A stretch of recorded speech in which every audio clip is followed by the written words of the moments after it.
Dito tayo ngayon sa taas. Bisitahin natin si Ann.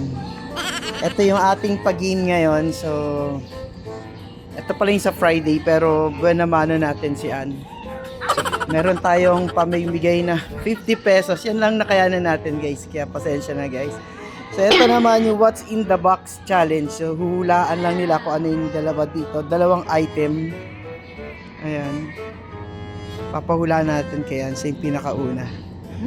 O, Ann, may 50 pesos kapag dalawang item to ha. May clue ba? Ha? Clue? Ano ba? Pwede mong... Bawal kasi madaling mahulaan eh. Madaling mahulaan to pag ano mo. Isang clue lang naman eh. Oo. 2 item to. 2 items? Oo. Dapat mahulaan mo yung dalawang items. Oo. Dapat mahulaan mo sila. Pag nagkamali ka sa isa, mali na yon. So, hindi na ulit. Bawal siya i-shake kasi bakit mabasag. Ah! Mabags! Oo. Ano kaya yun? Log. Game na ba? Ang dali lang, game na. Wag mong sure na yan ha. O sige, itlog. Log. Tapos ano pa? Dapat mahulaan mo po dalawa. Oo.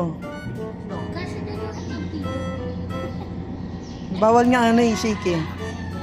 Log? Saka. Basta wag mo i-shake. Log. Baka mabasag eh. Hindi naman siya mabigat. Hawakan mo na yung 50 pesos para pag Itlog. nahulaan mo. Dalawang item to, kuya. Yes. Isa na yung itlog. Ano kaya? Mababasag din yung isa. Isa lang. O, mababasag Basta din wag yung mong isa. yung Mababasag din ba rin yung isa? Hindi. Ay, naku. Ano kaya to? Hirap ba hulaan? Oo, basta lang.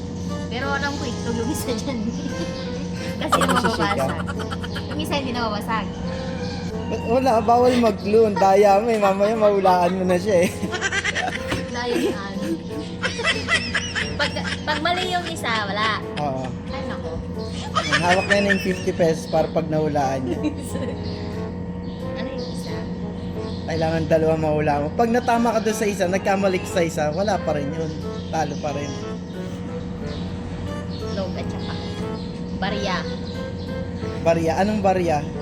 Dapat specific. 5 Papel ba pesos. to or coins, ganun. Kung coins, Coins. magkano? Ganun yun? Oo. Coins? Siyempre. Very specific tayo. O 10 pesos? 10 pesos. Oo. Sige, try mo. Kung tama ka.